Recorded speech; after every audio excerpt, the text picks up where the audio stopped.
Hello everybody, I'm Joel, your host, and welcome to part 2 of the newly released Joel Homie Show series on transforming a shed that previously belonged to my great-grandmother and sat abandoned for 20 years into my dream workshop and studio. Now, first and foremost, I have to make a formal apology at the beginning here, just as I feel it is my duty to kind of address the fact that I have not posted for the last 2 months, and the reason for that in July was kind of procrastination, and I had some family come out that I don't get to see very often, and that wasn't exactly the excuse for not getting videos done. It just definitely did not help it. And the video that you are watching here was originally meant to come out in July. Like I said, some things happened, procrastination, family, and whatnot. So by August, I decided it would be a great idea to break my pinky. I can't emphasize it enough. Don't be dumb like me. Your life will be better. I sincerely promise that it won't be as aggravating if you don't do dumb things and hit sheds. Anyways, so without further ado, I hope you guys enjoy this video. My apologies that it might be a little bit shorter or lacking a little bit of sustenance compared to what I had originally wanted it to be, but I'm not trying to sell this video short. There's still a great amount of work done, and by the end of today's video, I bet you will be just as impressed with the results as I am. So with that being said, the sort of mission of today's video is going to be running electricity out here. We're going to be installing a prefab breaker box that has outlets attached to it. But first things first, we gotta re-clean out the side of the shed.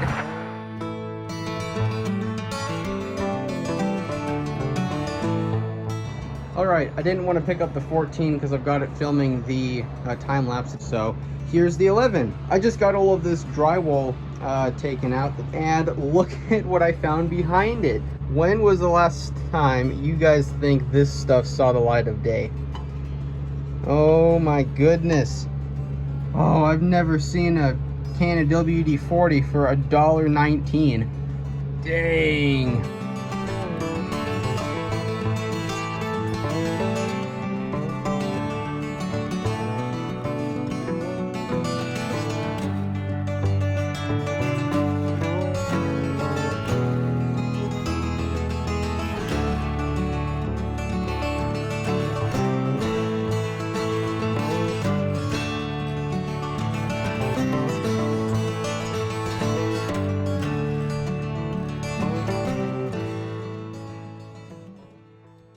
Righto, and just like that, we've got the shed pretty well cleaned out again, at least in the areas that we're going to be working in. And speaking of getting to work, it's now time to head to the good old Home Depot with my grandparents. And speaking of which, massive thank you and shout out to both of them for their gratuitous acts towards my mission here to kind of resurrect this shed from its previous life of kind of rotting in sort of like a shed purgatory, I suppose. The first things that we ended up getting was some of the materials needed to start attending to the exterior problems on the shed, the first of which were relatively simple, such as the lengths of 1x4 and 2x4 pieces of wood for replacing the rotted pieces of trim that had, of course, dry rotted and or got water damaged over the last several years from all of the elements just kind of getting to them. And in that same area of the shed, I believe the culprit for some of those issues was the flashing. The flashing is a series of metal strips that kind of sandwich the top of the walls and the edge of the roof together on the exterior of the shed and keep all of the elements from getting in between the layers, as Shrek would say. Dust and whatnot, easy to keep out. Liquid, you have to take some more precautions. So we use some very strong adhesive as well as this very large roofing tape that will hold all of these layers together. We bought a whole lot of this stuff along with all of the electrical equipment that we had to get for installing the all-in-one combo breaker and outlet box that I had mentioned we sourced earlier.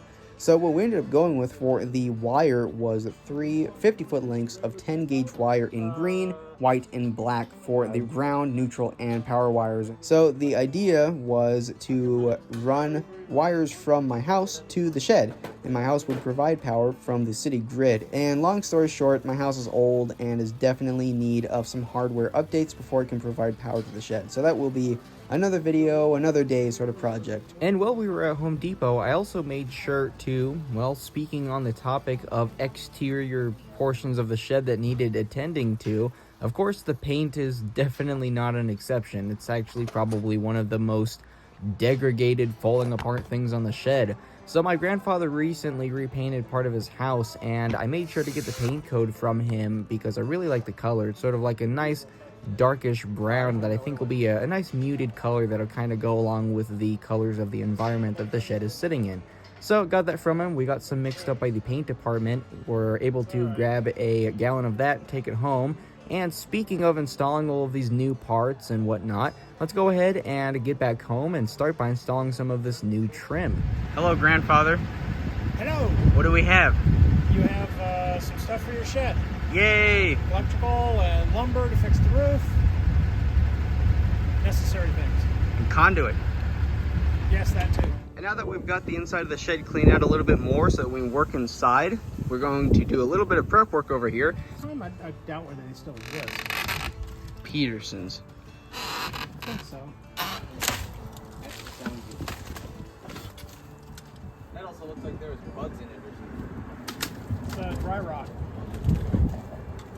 Happens in the desert. Something gets wet and then it's kind of like a mold.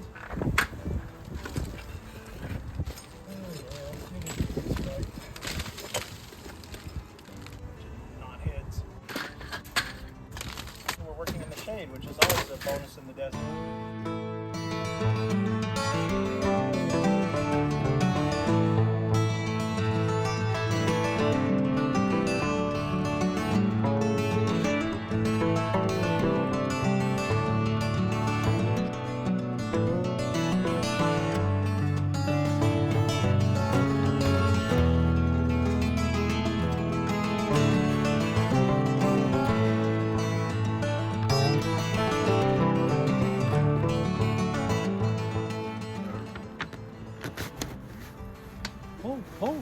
Pull. You can go quicker. I got both hands in here now. Go ahead. Okay, do you see what I'm doing? Yes. Now, we're to you, so let me move behind you. Smile, Joel.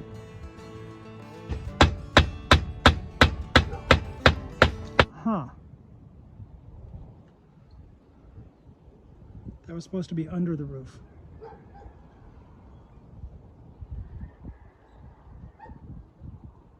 Because we have to put down the adhesive yet.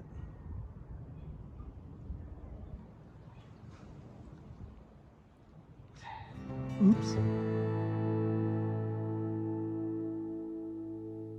To make sure it hadn't settled. So I'm going to toss that over there. Hello, darkness, my old friend. So it is my understanding that this stuff, we peel up the roofing material like that. There's our adhesive strip that we put on yesterday. We put the adhesive goo on top, and then that'll protect us from the rain and everything. Because apparently the way that they built the shed with this flashing over top of the roofing is actually wrong. So we did it the right way. This is good, right the way you got it.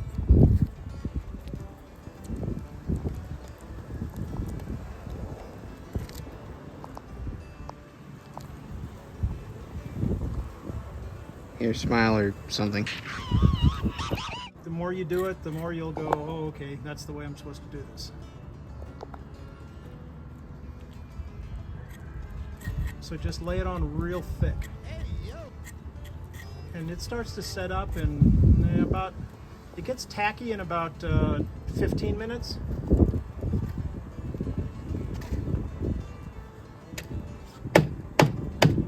Hi everybody, I'm a mess.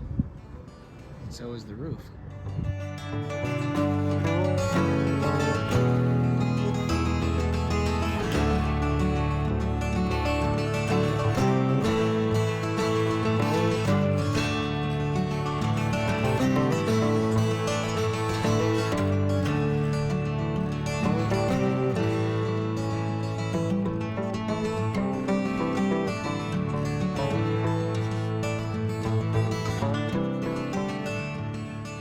Alright, so it is time to work on installing some electricity.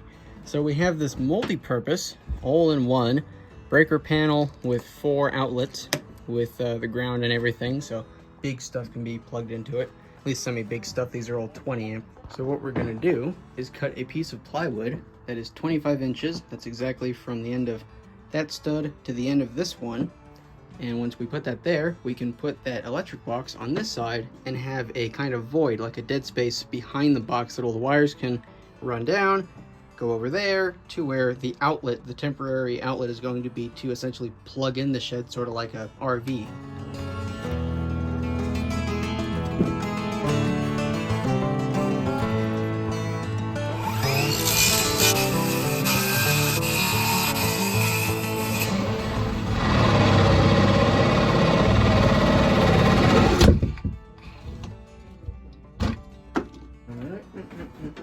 Where did I?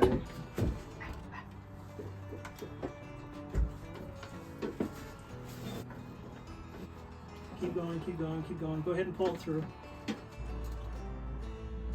Gotta figure out how much I want off.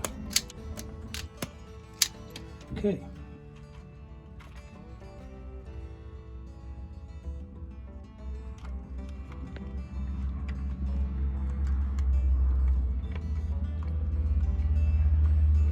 Wait, I think we're doing this wrong. You're right, we are. So I was just thinking. I gotta do this on the outside. Yep, it occurred to me right as you said that. I looked at the hole and went, nope, wrong place. That's not square shaped. And all things said, this 3D printed female outlet that my grandfather purchased online actually turned out pretty well. And the filament that it is printed out of is a UV resistant flexible filament. So I will definitely be linking this in the description. Okay, this is your ground bar. Isn't that called a bus bar? Yes. Okay, go ahead and pull them through. The black is the load. Sometimes called the hot wire. It is rather attractive, I suppose. It is the hottest of all wires.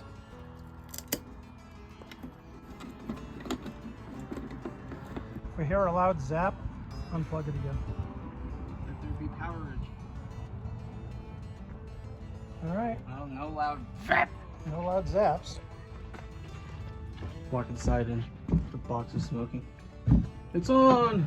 I actually really like this. It's a nice setup because it's a good mixture of like temporary / approachable. No, and when it has the 4 individual breakers, and it even tells you on the LED on the left how much power you're bringing. That's pretty nice. Right now you're drawing 1.1 amps. Also, I'm going to link in the video description some links to the videos of this breaker box that I had actually watched of a very, very knowledgeable YouTuber that is very well versed in the world of home electronics, I suppose.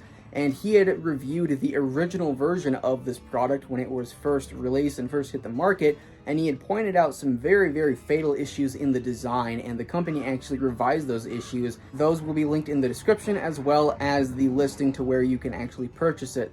Right, and with all that being said, if you guys enjoyed today's video as much as I enjoyed making it, it would be greatly appreciated if you guys could hop down in the comment section and say something you enjoyed about today's video. Or heck, maybe even something you didn't enjoy about today's video. Whatever it is, I would love to hear what you guys have to say, and the reason I'm saying this now as opposed to me not usually saying it in my previous videos is because YouTube, within the last couple weeks, just implemented some very strict new age verification rules that have absolutely tarnished viewership on YouTube and have removed a large quantity of viewers and accounts. Even a channel as small as mine has suffered greatly from these new rules being implemented. And of course, the other things you can do to help out the channel and push it out to more people is hit that like button, and if you'd like to see more of my content going into the future, make sure to hit that subscribe button, and if you'd like to see said content as soon as it comes out, make sure to ring that notification bell. And with that being said, I will catch you guys in the next one.